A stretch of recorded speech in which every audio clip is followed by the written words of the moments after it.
कक्षा 9 के सभी विद्यार्थियों का RC study zone YouTube channel पर मैं रामचंद्र चौहान स्वागत करता हूं।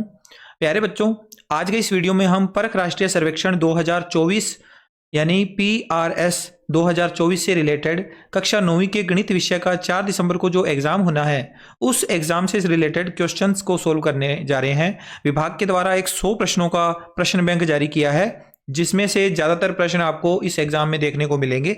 तो उस प्रश्नों के अभ्यास का हमारा यह दूसरा वीडियो है। इससे पहले हमने प्रश्न नंबर 1 से लेकर 25 तक को सोल्व किया था। अब हम इस वीडियो के अंतर्गत प्रश्न संख्या 26 से 50 को सोल्व करेंगे। आइए स्टार्ट कर लेते हैं इस वीडियो को। प्रश्न नंबर 26, आनंद ने 7 टी शर्ट और 3 कैप्स खरीदी। प्रत्येक टी शर्ट की कीमत 120 रुपये है। यदि कुल खर्च 1200 रुपये हो तो एक कैप की कीमत क्या होगी।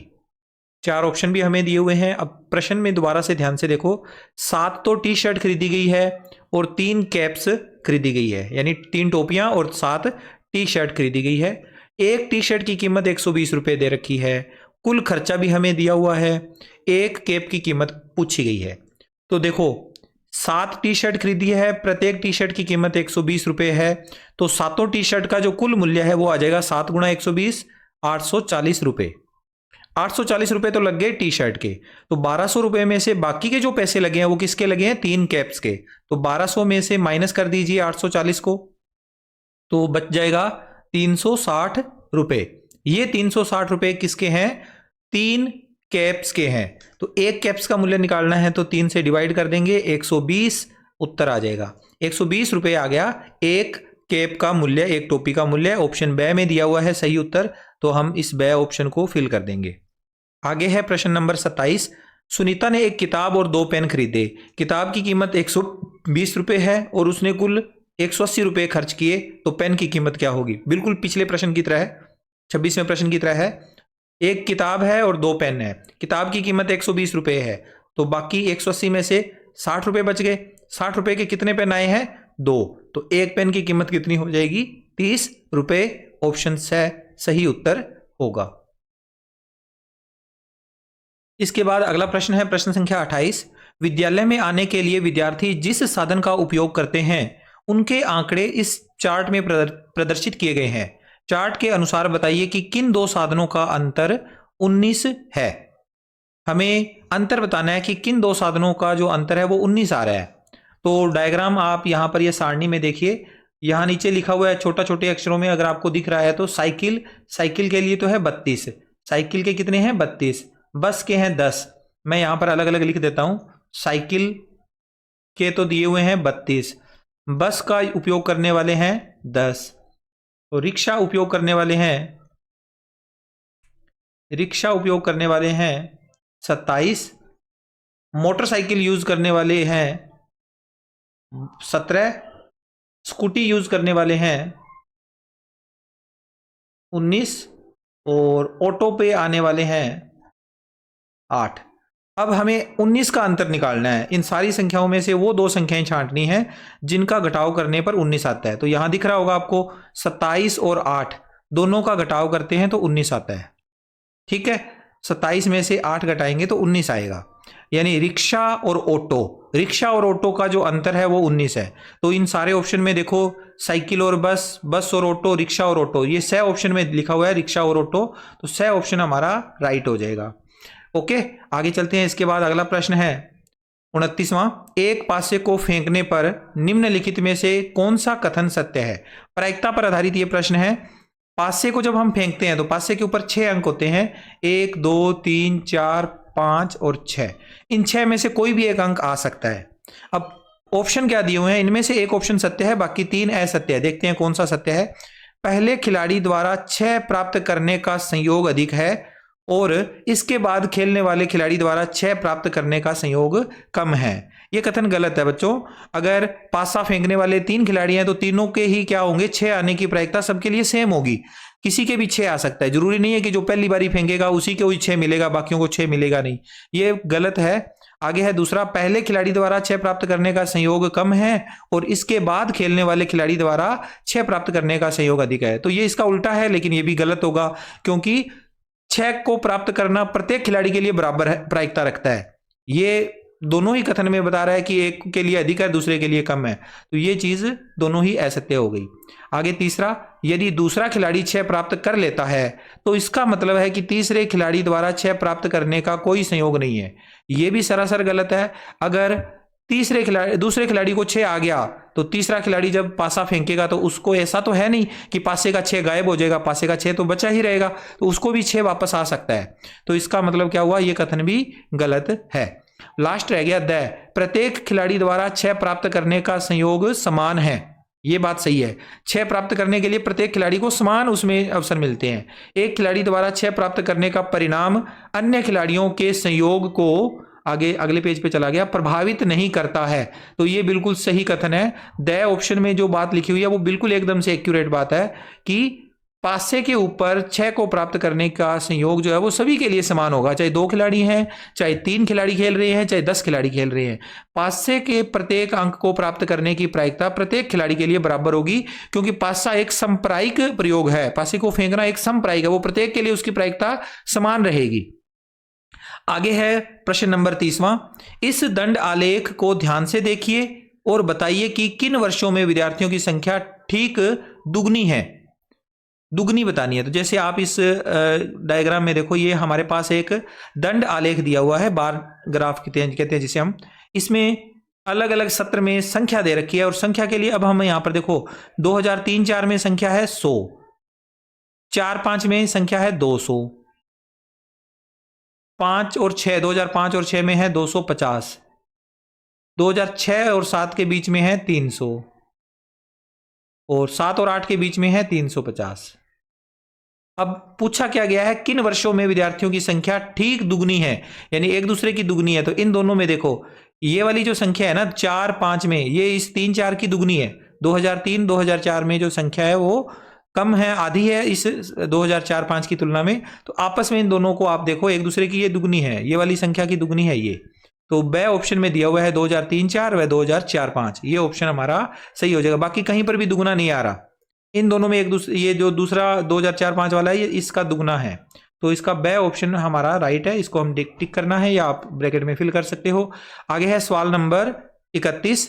संलग्न पाई चार्ट एक महीने में एक परिवार के विभिन्न मदों में उसके व्यय और बचत को प्रदर्शित प्रतिशत में दर्शाता है। इस आलेख को देखकर बताइए कि यदि परिवार की मासिक बचत 3000 रुपए है तो कपड़ों पर हुआ मासिक व्यय बताइए। कपड़ों पर, इस डायग्राम में देखो, कपड़ों पर 10% खर्च हो रहा है, ठीक है, और बचत कितनी है 15%। 15% और इन दोनों के अंदर आप देखो कपड़े पर जो व्यय होगा ना और इस वाले के अंदर बचत वाले में जो दे रखा है, इन दोनों में संबंध देखना है। तो बचत तो है 3000 रुपए, यानी 15% किसके बराबर है, 3000 के बराबर है। तो हमें यह बताना है कि 15% तो 3000 के बराबर है, तो 10% किसके बराबर होगा। तो पहले हम यहां लिख देते हैं कि कुल जो आय है वो x है, x का 10% यानी 15% यानी 3000 रुपए। तो x बराबर कितना आ जाएगा 3000, ये 15 चला जाएगा बटा में, और ये जो प्रतिशत था इसका मतलब क्या था, यहां बटा में 100 था, वो इधर गुणा में चला जाएगा 100। मैंने यहाँ लिखना मैं छोड़ दिया था, 15% का मतलब बटा में 100 है, तो बटा वाला 100 गुणा में चला गया, 15 चला गया इधर बटा में। 15 का पहाड़ा से इसको काटेंगे, 15 एकम 15, 15 दूना 30, 200, 200 का गुणा किससे करेंगे 100 से, तो x का मान आ जाएगा 20,000, यानी आय कितनी है 20,000। अब कपड़ों पर हुआ मासिक व्यय 10% है, तो इसका x का 10% निकालना है, यानी कि 10% निकाल देंगे 20,000 का, तो इसके आगे आ जाएगा 10/100, 1 0 से 1 0 कैंसिल, 1 0 से 1 0 कैंसिल, 2000 आंसर आ जाएगा। ये तो था सोल्व करने के मेथड से। दूसरा तरीका हम ऐसे भी पता कर सकते थे कि 15% अगर 3000 के बराबर है तो 10% कितना होगा, तो डायरेक्टली भी हम बता सकते हैं। 15% 3000 के बराबर है तो 5% 1000 के बराबर हो जाएगा। 5% किसके बराबर हो जाएगा 1000 के बराबर, तो 10% हो जाएगा 2000 के बराबर। डायरेक्ट भी हम इसका आंसर दे सकते थे। ठीक है, आगे है सवाल नंबर 32वां। इसमें हमसे पूछा गया है, सुनीता को अध्यापक ने 2 चित्र दिए, इन चित्रों को देखकर उसे बीजीय व्यंजक बनाने के लिए कहा जाता है। सुनीता ने 4 बीजीय व्यंजक नीचे दिए गए विकल्पों के अनुसार बनाए, इनमें से उस विकल्प को चुनिए जो सुनीता ने सही बनाया है। अब हमें इनमें से बताना है, 4 बीजीय व्यंजक बनाए इन दोनों चित्रों को देखते हुए, हमें वो विकल्प छांटना है जिसका सुनीता ने बिल्कुल सही सही बनाया है। पहले वाले में देखो m प्लस एन का होल स्क्वायर, तो m प्लस एन यहां पर कहीं नहीं है, m गुणा n है ये। अगर ये देखा जाए ऊपर की तरफ n नीचे की तरफ m, तो इन दोनों का गुणा होगा तो m इंटू एन आ जाएगा। ये तो सही नहीं है। m माइनस एन, ये भी यहां इन दोनों में से कोई नहीं है। ये वाला ऑप्शन सही आ रहा है, देखो m प्लस 2, m प्लस 2, ये वाला ऑप्शन m प्लस 2 है और इधर लिखा हुआ है n प्लस 3, तो इनका गुणा करेंगे तो ये आएगा m प्लस 2 इंटू में n प्लस 3। स ऑप्शन हमारा सही हो रहा है, स ऑप्शन पे टिक कर देना है, स ऑप्शन हमारा इसमें सही हो गया। आगे चलते हैं। इसके बाद हमारा अगला क्वेश्चन, क्वेश्चन नंबर 33। ये क्वेश्चन भी अच्छा है। सरिता कहती है कि जब हम वस्तुएं खरीदते हैं तो हमें गुणा करना पड़ता है। बिल्कुल सही बात है, वस्तुएं खरीदेंगे तो रेट के हिसाब से हमें गुणा करना पड़ता है। यदि प्रति दर्जन केलों का मूल्य p रुपए है, प्रति दर्जन केलों का मूल्य कितना है, p रुपए, 12 यानी कि जो केले होते हैं एक दर्जन में उसका मूल्य कितना है, p रुपए है, और स्कूल पिकनिक के लिए z दर्जन केलों की आवश्यकता है, तो यहां 12 लिखने का कोई फायदा नहीं है। एक दर्जन केले का मूल्य तो है p रुपए, z दर्जन केले खरीदने हैं तो उसका मूल्य हो जाएगा p इंटू जेड यानी pz। ठीक है, ये तो नॉर्मल बात है, आपको पता ही होगी। अब आगे प्रश्न में क्या पूछा गया है, मान लीजिए प्रति दर्जन केलों का मूल्य 2 रुपए कम होता। ये जो दर्जन केले है ये हमारे पास पहले एक दर्जन केले का मूल्य p रुपए था, अब उसमें से 2 रुपए कम हो गया, तो यानी अब केलों का मूल्य p माइनस 2 हो गया। और पिकनिक के लिए 4 दर्जन कम केलों की आवश्यकता होती। पिकनिक के लिए पहले कितने दर्जन चाहिए थे, z, अब हमें कितने चाहिए, z में से 4 कम, इतने ही केले चाहिए, इतने दर्जन। तो केले खरीदने हेतु कुल कितने रुपयों की आवश्यकता होती, तो ये तो है एक दर्जन केलों का मूल्य, ये है दर्जनों की संख्या, दोनों का कर देते हैं गुणा, तो p माइनस 2 गुणा z माइनस 4, ये आंसर होगा। और ये ऑप्शन नंबर ब में दिया हुआ है, ब ऑप्शन हमारा सही हो गया। ओके, ये हमारा ऑप्शन सही है। आगे चलते हैं। इसके बाद 34वां सवाल, रोहन को 3 बीजीय व्यंजकों 4x 5y और 7z को गुणा करने के लिए दिया गया। उसने इस प्रश्न को 4 तरीके से हल किया। ये 4 अलग अलग ऑप्शन दिए हुए हैं। इन 4 तरीकों के आधार पर सही विकल्प का चयन करना है कि कौन से वाले सही है। देखो पहले में लिखा है 1 2 3 सही है परंतु 4 गलत है। दूसरे में है केवल 1 व 2 सही है। तीसरे में 1 2 3 व 4 चारों ही सही है, केवल दूसरा और तीसरा सही है। तो देखते हैं कौन सा सही है। 4x 5y और 7z तीनों का गुणा करना है। 4x गुणा 5y गुणा 7z, ये तीनों का गुणा आ गया ना, बीच में ब्रैकेट कहीं भी लग सकता है। ब्रैकेट गुणा के अंदर हम संवृत होता है तो आगे पीछे करके लगा सकते हैं। तो ये हमारा ऑप्शन सही है। आगे दूसरे में देखो 4x भी है, 5y भी है और 7z भी है, तो ये भी हमारा बिल्कुल सही है। 4x भी है, 5x 7y भी है। थर्ड क्वेश्चन है, इसमें थर्ड पार्ट हमने पहले देख लिया, सेकंड वाला यहां पर दिया हुआ है 4x गुणा 5y गुणा 7z, एक 7z एक ही ब्रैकेट में लिख दिया तो ये भी सही है। चौथा, पहले चर संख्याएं और अचर संख्याओं में से अचर का जो गुणा कर दिया 4 गुणा 5 गुणा 7 अलग से और x गुणा y गुणा z ये भी अलग से कर दिया, तो ये भी सही तरीका है। चारों ही सही हो रहे हैं, चारों ही तरीकों से हम गुणा कर सकते हैं। तो स ऑप्शन हमारा जिसमें लिखा हुआ है 1 2 3 व 4 चारों ही सही है, ये हमारा सही आंसर होगा, सही विकल्प हो गया स। आगे है सवाल नंबर 35। रोहित के पास एक समलंब आकार का एक खेत है जिसका क्षेत्रफल 480 मीटर स्क्वायर है। इस खेत की 2 समांतर किनारों के बीच की दूरी 15 मीटर है और इनमें से एक किनारे की लंबाई 20 मीटर है, दूसरी समांतर किनारे की लंबाई कितनी होगी। तो समलंब कुछ इस तरह से होता है, आपको पता ही है। ये होती है समलंब की आकृति जिसमें 2 भुजाएं समांतर होती है। ठीक है, अब इस समलंब वाली आकृति में हमें ये बीच की जो दूरी है ये लंबवत दूरी होती है, हमेशा याद रखना। इसकी वैल्यू तो दे रखी है 15 है और एक किनारे की लंबाई, इनमें से कोई एक किनारे की लंबाई हमें 20 दे रखी है, कोई भी हो सकती है, वो ये भी हो सकती है, नीचे वाली भी हो सकती है। और हमें क्षेत्रफल दे दिया 480, हमें इसके दूसरी भुजा को निकालना है। तो याद रखना समलंब चतुर्भुज का क्षेत्रफल होता है 1/2 समांतर भुजाओं का योग। समांतर भुजाएं मैं a और b मान लेता हूं, तो a प्लस b और गुणा में उनके बीच की दूरी या ऊंचाई h, a प्लस b गुणा h। ये वैल्यू किसके बराबर है, 480 के बराबर है। ये पहली समांतर भुजा, ये दूसरी समांतर भुजा और ये उनके बीच की दूरी यानी ऊंचाई, लंबवत दूरी होने के कारण। अब ये 1/2 चला जाएगा इधर गुणा में, तो 960 आ जाएगा बराबर में। तो और इधर a का मान और b के मान में से हमें a का मान पता है 20 है, तो यहां लिखेंगे 20 प्लस b का मान हमें नहीं पता और गुणा में h का मान 15 बराबर में 960। इसे सोल्व करना है बस हमें।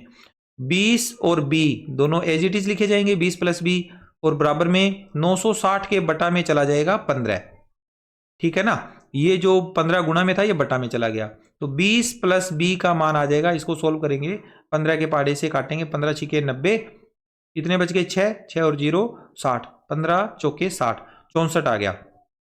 20 प्लस b बराबर 64 है, तो b बराबर आ जाएगा 64 माइनस 20, तो b का मान आ गया 44।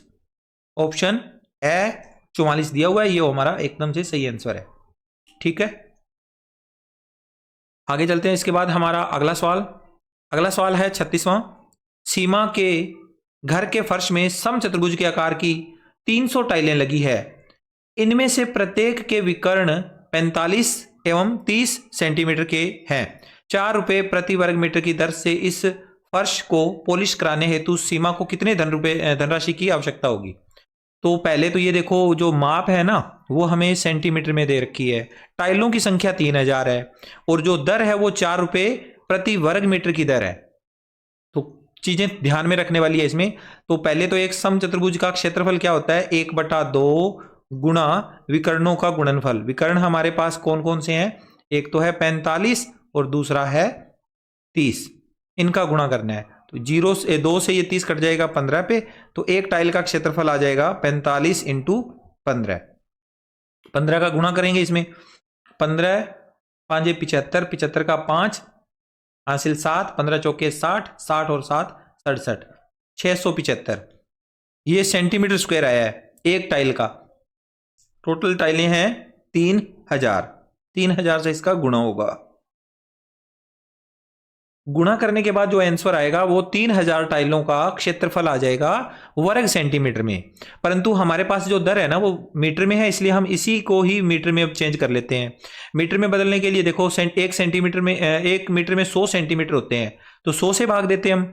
लेकिन ये वर्ग सेंटीमीटर है, यानी सेंटीमीटर 2 बार है, तो वर्ग मीटर में चेंज करने के लिए 100 से 2 बार भाग देना पड़ेगा।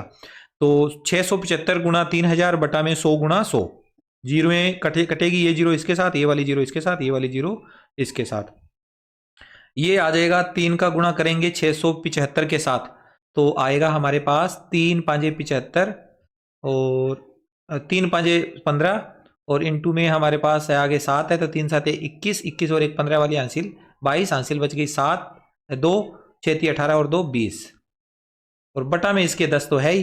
तो इसको करेंगे आगे, तो एक रकम छोड़कर पॉइंट लग जाएगा, 202.5।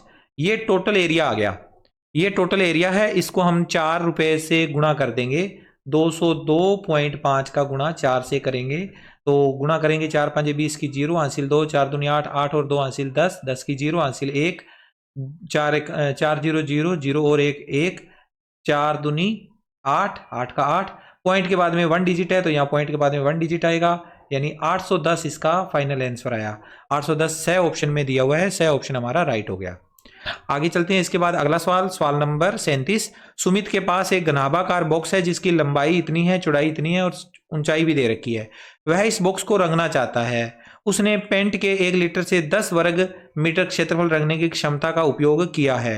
1 लीटर से 10 वर्ग मीटर क्षेत्रफल को रंग सकता है। सुमित को पूरा बॉक्स को रंगने के लिए कितने लीटर पेंट की आवश्यकता होगी।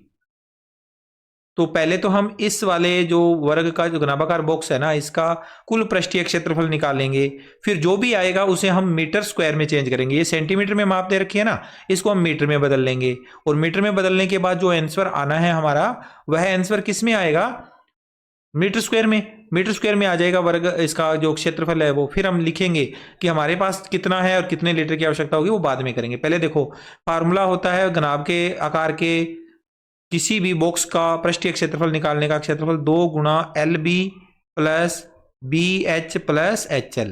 ये LB और H क्या है, L for length, B for breadth और H for height. L for length यानी कि लंबाई, B फॉर ब्रेथ यानी चौड़ाई, H फॉर हाइट यानी ऊंचाई। लंबाई चौड़ाई ऊंचाई हमें दे रखी है, मान रख दो इसमें बस। L और B का गुणा, लंबाई और चौड़ाई का गुणा 20 गुणा 15 प्लस B और H यानी चौड़ाई 15 ऊंचाई 10 और आगे एच और एल यानी 10 गुणा लंबाई 20, इनका करेंगे कैलकुलेशन। 2 गुणा आगे देखो 20 और 15 का गुणा करेंगे 300 प्लस 15 का 10 से गुणा करा 150 प्लस 10 का 20 से गुणा करा 200। 200 300 500 500 और एक 600 600 और 50 650 650 का दुगुना करेंगे 1300। ये 1300 हमारे पास आया है किसमें, वर्ग सेंटीमीटर में। हमें वर्ग मीटर में चाहिए इसको, इसका इसका जो वैल्यू है ना वो वर्ग मीटर में चाहिए। तो हम यहां लिखेंगे 1300 और बटा में इसके 100 गुणा 100। सेंटीमीटर को मीटर में बदलने के लिए 100 से भाग देते हैं, वर्ग मीटर को वर्ग सेंटीमीटर को वर्ग मीटर में बदलने के लिए 100 का 2 बार भाग देंगे। 2 जीरो से तो 2 जीरो कैंसिल, 13 बटा 100। 13 बटा 100 का मतलब क्या हुआ, 0.13। 0.13 वर्ग मीटर इसका आंसर आया है हमारा कुल क्षेत्रफल। अब 1 लीटर से 10 वर्ग मीटर नापा जाता है, तो अपने इसको कैलकुलेशन करेंगे। अब देखो हमारे पास 10 मीटर अगर दिया होता, 10 मीटर स्क्वायर दिया होता तो उसके लिए 1 लगता। अब 1 मीटर स्क्वायर के लिए कितना लगेगा, 1/10 लीटर, और हमारे पास तो केवल 0.13 है, तो इसका 1/10 का गुणा हो जाएगा 0.13 के साथ। पॉइंट हटाएंगे तो बटा में लग जाएगा 100, तो ये बन जाएगा 13/1000। 13/1000 का मतलब क्या हुआ, इसको कैलकुलेशन करेंगे तो ये बन जाएगा 0.013 इतना आ जाएगा। ये हमारे पास किस में आया है, लीटर में। और लीटर को, अच्छा 1 मिनट, ऑप्शन में हमारे पास ये है नहीं, तो हम क्या करेंगे, जो हमारे पास 13/1000 आया है ये हमारा लीटर में मान है, इसी को 1000 से गुणा कर दो तो ये मिलीलीटर में चेंज हो जाएगा। 1000 से 1000 हो जाएगा कैंसिल, तो केवल 13 बच जाएगा, जो 13 क्या हो जाएगा, मिलीलीटर। 13 मिलीलीटर की आवश्यकता होगी, और ए ऑप्शन में दिया हुआ है 13 मिलीलीटर, तो ए ऑप्शन हमारा टिक हो जाएगा। आई होप आपको ये सारी कैलकुलेशन समझ में आई होगी। हमने पहले क्या किया, घनाभागार बॉक्स का पृष्ठीय क्षेत्रफल निकाल लिया जो कि 1300 आया। अब 1300 को हमने किस में बदल दिया, ये वर्ग सेंटीमीटर में था, इसको वर्ग मीटर में बदला, तो हमारे पास 0.13 आ गया। 0.13 क्या है, वर्ग मीटर में माप है। 10 मीटर स्क्वायर के लिए 1 लीटर चाहिए, तो 1 मीटर स्क्वायर के लिए 1/10 लीटर चाहिएगा, और हमारे पास 0.13 है, इसके लिए क्या चाहिएगा, 1/10 गुणा 0.13। ये तो आपको नॉर्मल गणित है, पता ही होगा। अब पॉइंट हटाएंगे बटा में 100, तो 13/1000 लीटर, 13/1000 लीटर। काफी छोटी वैल्यू आ जाएगी लीटर में, तो हम लीटर को मिलीमीटर में बदल लेते हैं, मिलीलीटर में बदल लेते हैं। तो 1000 से गुणा कर देंगे, 13 से 1000 कैंसिल, 13 बच जाएगा मिलीलीटर। ओके, आगे चलते हैं। इसके बाद अगला सवाल, सागर एक 22,000 लीटर क्षमता का गोलाकार पानी का टैंक खुदवाना चाहता है। इसके लिए वह टैंक के व्यास और गहराई के लिए कुछ अनुमान इस प्रकार लगाता है। टैंक का व्यास 2 मीटर, गहराई 7 मीटर, टैंक का व्यास 4 मीटर, गहराई इतनी 1.75 मीटर, टैंक का व्यास 1 मीटर और गहराई 28 मीटर। इन तीनों अनुमानों का विश्लेषण कीजिए और नीचे दिए गए अनुमानों में से सही विकल्प का चयन करिए। ये सारे अलग अलग ऑप्शन दिए हुए हैं। पहले आप देखो 7 और 2, इन दोनों को अपने देखते हैं। व्यास 7 है और गहराई, व्यास 2 मीटर है और गहराई 7 मीटर है। इससे हम उसकी धारिता या उसकी जो आयतन निकालते हैं टैंक का। और टैंक होता है बेलनाकार, बेलनाकार गोलाकार लिखा हुआ है यहाँ पर, गोलाकार टैंक है, तो गोलाकार टैंक मेरे हिसाब से ये बेलनाकार लिखा होना चाहिए था। चलो गोलाकार से अपने देखें तो आंसर आएगा नहीं, इसमें मेरे को ऐसे लग रहा है कि बेलनाकार होना चाहिए। बेलनाकार टैंक का फार्मूला होता है πr²h, आयतन का फार्मूला ये होता है। इस वाले फार्मूले में हम मान रखेंगे, पाई का मान 22/7, आर का मान कितना है 1, व्यास 2 है तो आर 1 हो जाएगा, और गुणा में 7, 7 से 7 कैंसिल, तो 22 उत्तर आ गया। 22 metre cube, 22 metre cube, 1 metre cube में 1000 आता है, तो 22 मीटर क्यूब में 22,000 पानी आ जाएगा उसमें। ठीक है, तो ये वाला ऑप्शन तो सही बैठ रहा है, 22 आंसर आना चाहिए था, वो आ गया। दूसरे वाला इस ऑप्शन पे देखो, पाई का मान 22/7, आर का मान कितना है, यहां पर आर 2 बार आना था, आर का मान 1 है तो 2 बार लिखना था। अब आर का मान यहां पर 2 है, ठीक है, व्यास 4 है तो आर का मान 2, 2 गुणा 2, आर स्क्वायर हो गया। एच का मान इसमें है 1.75, 1.75। अब इसे सोल्व करेंगे, पॉइंट हटाएंगे, बटा में लग जाएगा 100, 7 से ये कटेगा 25 पर, 25 से ये कट जाएगा 4 पे, 4 से ये दोनों आपस में कट जाएंगे, तो यहां से भी 22 बच गया। दोबारा समझिए, ये कैलकुलेशन अगर समझ में नहीं आई है तो मैं थोड़ा दोबारा समझा देता हूं।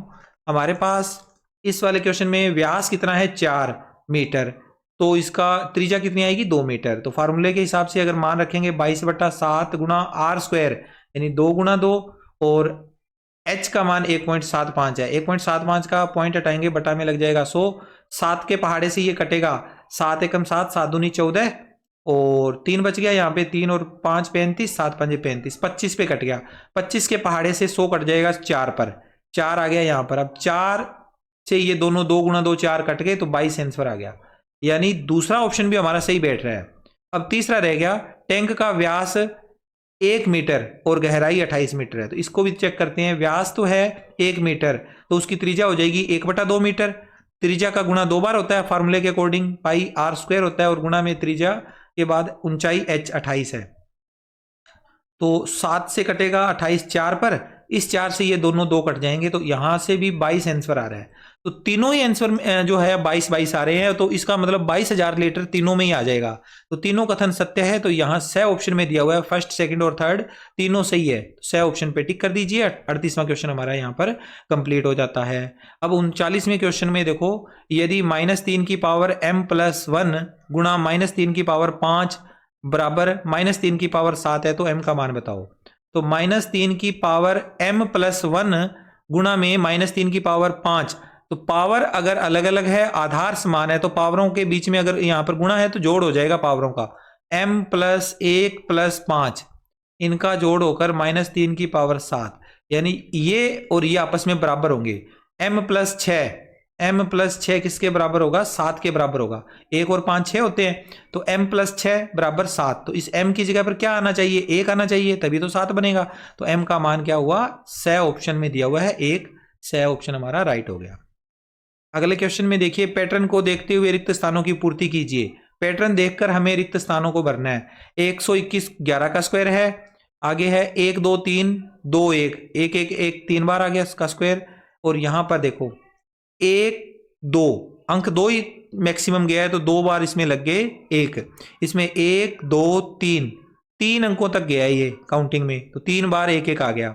इसमें 1 2 3 4 बार 1 1 लगेंगे, 1 2 3 4 इसका स्क्वायर।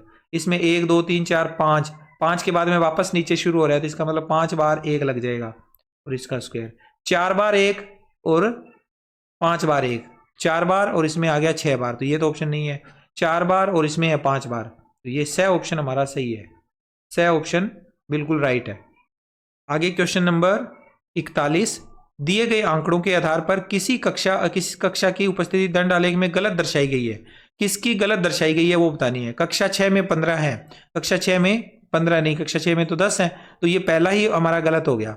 चलो आगे वाले भी देख लेते हैं। कक्षा 7 में 10 और 20 के बीच में यहां पर 15 आ रहा है, तो कक्षा 7 में 15 है, ये सही है। कक्षा 8 में 20 है, ये भी सही है। कक्षा 9 में 20 और 30 के बीच में 25 है, तो कक्षा 9 में भी सही दे रखे हैं, यानी कक्षा 6 में उपस्थिति गलत है। तो कक्षा 6 यानी ऑप्शन ए हमारा राइट ऑप्शन हो गया। आगे है क्वेश्चन नंबर 42, संख्या पैटर्न 512 256 128 डैश कोमा डैश का अगला पद बताना है। इन सभी में आप एक पैटर्न देखो, 512 का आधा करेंगे तो 256 आएगा, 256 का आधा करेंगे तो 128 आएगा, 128 का आधा करना है। अब हमें 128 का आधा कितना होता है 64, तो 64 इसका उत्तर आएगा, ब ऑप्शन में दिया हुआ है, ब ऑप्शन पे टिक कर दीजिए। आगे है इसके बाद 43वां क्वेश्चन, 6 विद्यार्थी किसी सभा के लिए कुर्सियां व्यवस्थित करने में 20 मिनट का समय लगाते हैं। 6 विद्यार्थी कितने में लगाते हैं 20 मिनट में। यदि इस कार्य को 15 मिनट में पूर्ण किया जाना हो तो कितने और विद्यार्थियों की आवश्यकता होगी। अब देखो 6 विद्यार्थी तो टाइम लगा रहे हैं 20 मिनट का, 15 विद्यार्थी कितने मिनट का टाइम 15 मिनट में करना है, सॉरी मैंने 15 विद्यार्थी लिख दिए। अब इस काम को करना है 15 मिनट में, तो कितने विद्यार्थी इसमें लगेंगे। तो आप एक चीज नोट करोगे, जितने ज्यादा विद्यार्थी होंगे उतना ही समय कम लग रहा है। समझ में आ रही है बात। जैसे 6 विद्यार्थी है तो 20 मिनट लग रहे हैं। अगर विद्यार्थी कम होते तो टाइम ज़्यादा लगता, विद्यार्थी ज़्यादा होते तो टाइम कम लगेगा। तो वही चीज़ आप देखो, ये जो 15 मिनट में काम हो रहा है यानी कि कम समय में काम हो रहा है, तो विद्यार्थी ज़्यादा होंगे, 6 से ज़्यादा होंगे। तो 2 ऑप्शन तो सीधे ही कट हो गए, ना तो 2 उत्तर आएगा ना 6 उत्तर आएगा, 9 या 8 में से कोई एक उत्तर है। तो इसको कैसे करना होता है, तो पहले आप बात समझो। अगर एक चर बढ़ने पर दूसरा चर बढ़े तो उसको बोलते हैं समानुपात, जबकि एक चर के बढ़ने पर दूसरा चर कम हो जाए तो उसे बोलते हैं प्रतिलोम अनुपात। इसमें ऐसा हो रहा है कि 6 और 20 तो दिया हुआ है, अब ये घटा है तो ये बढ़ेगा, समय कम हो रहा है विद्यार्थियों की संख्या बढ़ेगी, विद्यार्थी कम हो रहे हैं तो समय ज्यादा लगेगा। यानी एक के बढ़ने पर दूसरा कम हो रहा है, पहले के घटने पर दूसरा बढ़ रहा है, तो इसको प्रतिलोम समानुपात कहते हैं। तो प्रतिलोम समानुपात और इस दोनों में आपको क्या करना होता है, अगर इस तरह का कोई क्वेश्चन आ जाता है तब आप क्या करोगे, ऊपर वाला जो है ना 6 और 20, इनका सीधा गुणा कर दो 120। ठीक है, x का मान ज्ञात करना है तो बटा में इसके जो बाकी जो बच गया 15 है उसको बटा में लिख दोगे, 120 में 15 का भाग दे दोगे, 8 आ जाएगा। ये प्रतिलोम की परिभाषा होती है। प्रतिलोम में क्या होता है, थोड़ा मैं इसको यहां डिटेल में बताता हूं। 6 और 20 का जो गुणा है वो किसके बराबर होगा, 15 और x के गुणा के बराबर होगा। 15 इंटू एक्स किसके बराबर होगा, 6 गुणा 20। तो 15 इंटू एक्स 15x, 6 गुणा 20 120। तो इस x को अगर हमने कैलकुलेट करना है तो 15 को हटाकर बटा में लिख देंगे, तो आंसर आ जाएगा 120 बटा 15 यानी 8 आंसर आएगा। लेकिन ये हमारा आंसर नहीं है, मैंने यहां पर पहले क्रॉस लगाए हैं, ये क्रॉस मैंने क्वेश्चन को थोड़ा सा ध्यान नहीं दिया। क्वेश्चन में क्या पूछा है, कितने और विद्यार्थियों की आवश्यकता होगी, ये और शब्द है ना, ये ध्यान से पढ़ना पड़ेगा आपको। अगर ये नहीं पढ़ोगे तो फिर आप 8 पे टिक लगा दोगे। मैं भी अभी लगाने ही वाला था लेकिन तभी मेरे को ध्यान आया कि और शब्द भी लिखा हुआ है। कितने और विद्यार्थियों की आवश्यकता होगी, पहले कितने विद्यार्थी थे 6, बाद में आप देखो 8 विद्यार्थियों से काम होएगा 15 मिनट में, यानी हमें टोटल 8 विद्यार्थी चाहिए। 6 तो पहले से ही है तो 2 विद्यार्थी और चाहिए होंगे, यानी ब ऑप्शन पे हमें टिक करना है, 2 विद्यार्थी और चाहिए, ब ऑप्शन पे दिया हुआ है 2, तो ब ऑप्शन टिक कर दो। आगे चलते हैं। इसके बाद 44वां क्वेश्चन, एक किसान ने 646 संतरे के पेड़ खरीदे, यदि वह प्रत्येक पंक्ति में 24 पेड़ लगाना चाहता है तो वह कितने पंक्तियों में पेड़ लगा पाएगा और कितने पेड़ शेष बच जाएंगे। ये तो नॉर्मल भाग का सवाल है, 646 में 24 का भाग देना है, इजी सा क्वेश्चन है, 24 का भाग लगाना है। तो 24 एकम 24, 24 दूना 48, 24 दिए 72, 72 ज्यादा हो गया, 24 दूनी 48, 48 इसके नीचे आ जाएगा, घटाव करेंगे, इधर से एक आंसर ली, 14, 14 में से 8 गए 6, यहाँ बच गया 5, 5 में से 4 घटा दिए 1, और ये आ जाएगा 6। अब 166 में भाग देंगे 24 का, तो 24 का पहाड़ा पड़ेंगे, 24 एकम 24, 24 दूनी 48, 24 दिए 72, 24 चौके 96, 24 पांचे 120, 24 छिके 144, 24 साते 168, 168 हो गया ज्यादा, तो 24 छिके 144, 144 तक जाएगा, तो बच जाएगा इसमें से घटाव करने पर 22, 22 शेष बच गया। पंक्तियों की संख्या 26 और शेष पौधे बच गए 22, 26 और 22 पंक्तियां 26, पौधे शेष 22। ब ऑप्शन हमें दिया हुआ है सही वाला, तो ब ऑप्शन पे हम कर देंगे टिक। आगे है हमारे पास अगला क्वेश्चन 45वां। 45वें क्वेश्चन में दिया है कि एक मानचित्र का पैमाना 1 अनुपात, आगे कितना लिखा हुआ है, इकाई, दहाई, सैकड़ा, हजार, 10,000, लाख, 10 लाख, करोड़, 1 अनुपात 3 करोड़ दिया है। तो नगर मानचित्र में 4 सेंटीमीटर की दूरी पर है, उसके वास्तविक 2 नगर जो हैं वो 4 सेंटीमीटर की दूरी पर है, उनके बीच की वास्तविक दूरी ज्ञात कीजिए।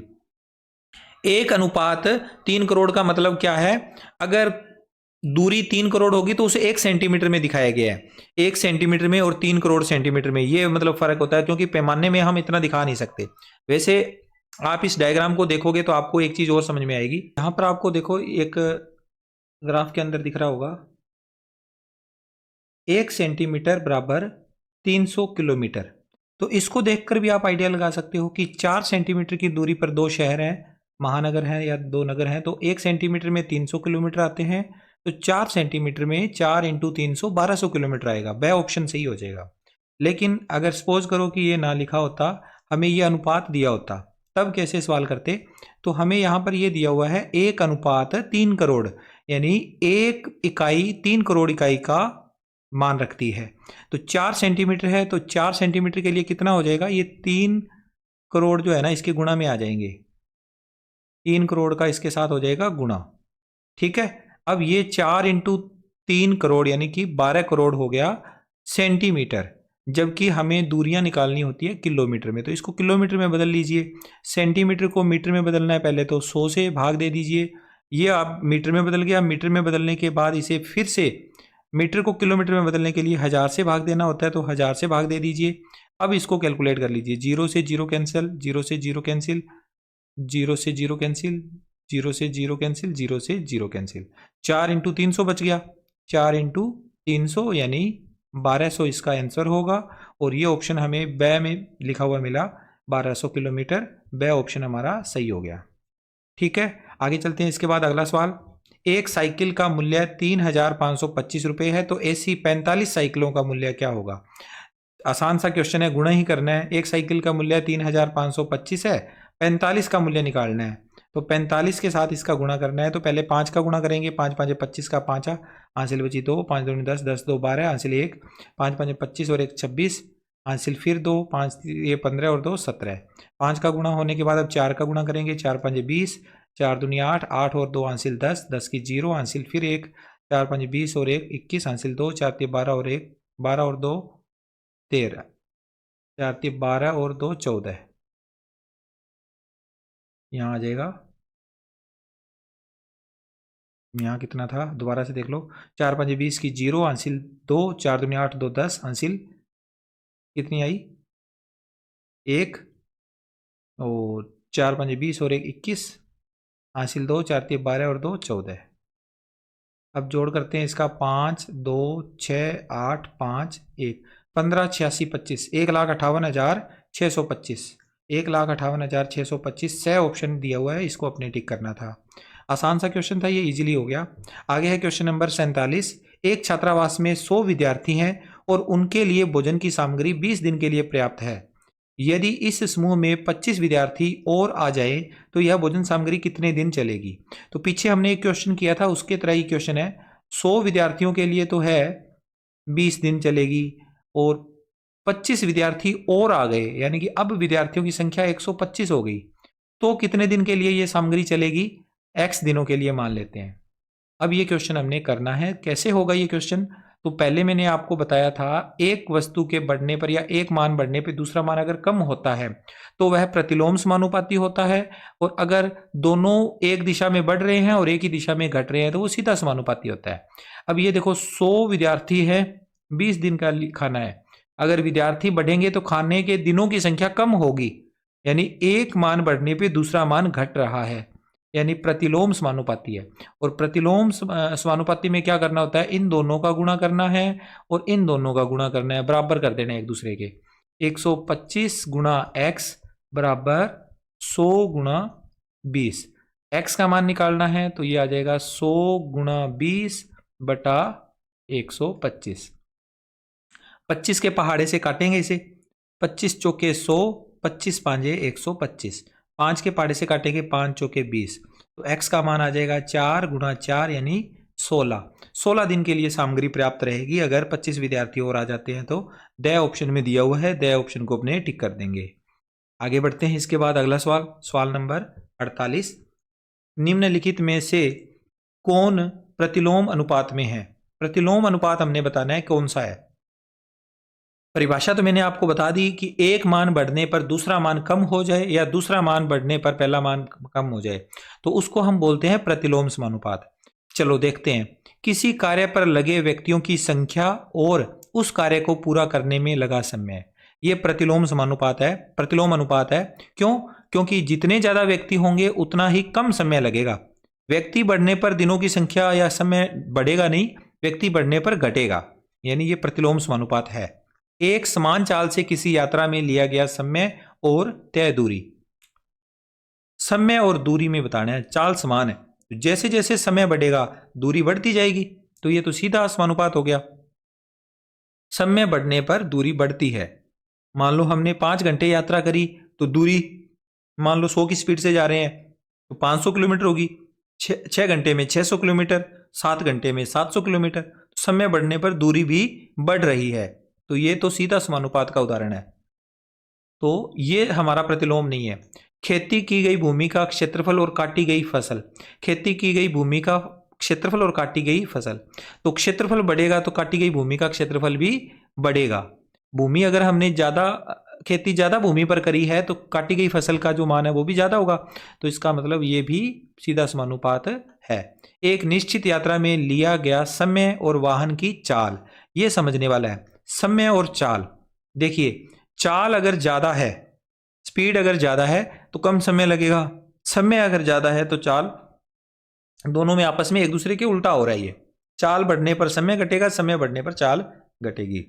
ठीक है, तो इसका मतलब ये सीधा समानुपात है, प्रतिलोम समानुपात है। तो पहला और चौथा दोनों में ही प्रतिलोम समानुपात है। ऑप्शन में स ऑप्शन में ऐसा दिया हुआ है, फर्स्ट और फोर्थ, स ऑप्शन हमारा राइट हो गया। आगे बढ़ते हैं, इसके बाद अगला क्वेश्चन करेंगे, क्वेश्चन नंबर 49। रमेश तीलियों या डंडियों का प्रयोग करते हुए एक पहिया बना रहा है। वह समान तीलियां इस प्रकार लगाना चाहता है कि किन्हीं भी क्रमागत तीलियों के युग्मों के बीच के कोण बराबर है। तालिका में रिक्त स्थानों की पूर्ति कीजिए। यहां पर तीलियों की संख्या और क्रमागत तीलियों के एक युग्म के बीच का योग दिया हुआ है। जैसे 4 तीलियां, जैसे ये साइकिल का पहिया है, तो 4 तीलियां लगा दी इस जगह पे, एक इधर, दूसरी इधर, तीसरी और चौथी। चारों के बीच में 90-90 डिग्री के कोण बनेंगे। ठीक है, तो 4 के बटा में नीचे लिखा हुआ है 90। 6 तिलियां होगी तो टोटल कोण कितना होता है, 360 डिग्री होता है। उसमें 6 का भाग कर देंगे तो प्रत्येक कोण कितना आ जाएगा, 60 डिग्री आ जाएगा। अब तिलियों की संख्या 8 है तो 360 डिग्री में 8 का भाग करेंगे तो 45 डिग्री का कोण आएगा। यानी यहां पर 45 डिग्री होना चाहिए। तो 45 डिग्री ऑप्शन ब में दिया हुआ है, ब ऑप्शन हमारा राइट है। ओके, आगे है क्वेश्चन नंबर 50। नरेश ने बाजार से 15,050 रुपए का कंप्यूटर खरीदा और उसने दुकान वाले को 500 रुपए के 28 नोट और 200 रुपए के 6 नोट दिए। तो बताइए दुकान वाले को उसे कितने रुपए लौटाने चाहिए। 28 नोट तो हैं 500-500 वाले और 6 नोट हैं 200-200 वाले। चलो टोटल राशि निकालते हैं। 500 रुपए के 28 नोट है तो 500 का गुणा हो जाएगा 28 के साथ, तो टोटल राशि आ जाएगी 14,000। 14,000 रुपए की राशि तो होगी 500-500 वाली, और 200-200 वाले कितने नोट हैं, 6 नोट, तो टोटल राशि हो जाएगी 1200। ठीक है, 1200 और 14,000, 15,200 रुपए हो गए। ठीक है, 15,200 रुपए। इसमें से 15,050 रुपए माइनस करने हैं, इतना रुपया उसका कंप्यूटर खरीदने का है। तो बाकी कितने बचेंगे, 15,200 में से 15,050 घटाएंगे तो 150 रुपया शेष बच गया। 150 रुपये दुकानदार वापस करेगा नरेश को। तो इनमें से ऑप्शन नंबर द सही ऑप्शन है। ठीक है बच्चों, तो इस तरह से हमने आज इस वीडियो में क्वेश्चन नंबर 26 से 50 तक सोल्व किया। बाकी के वीडियो देखने के लिए आप डिस्क्रिप्शन में दिए गए लिंक पर क्लिक कर सकते हैं। मिलता हूं नेक्स्ट वीडियो में, टेक केयर, बाय बाय।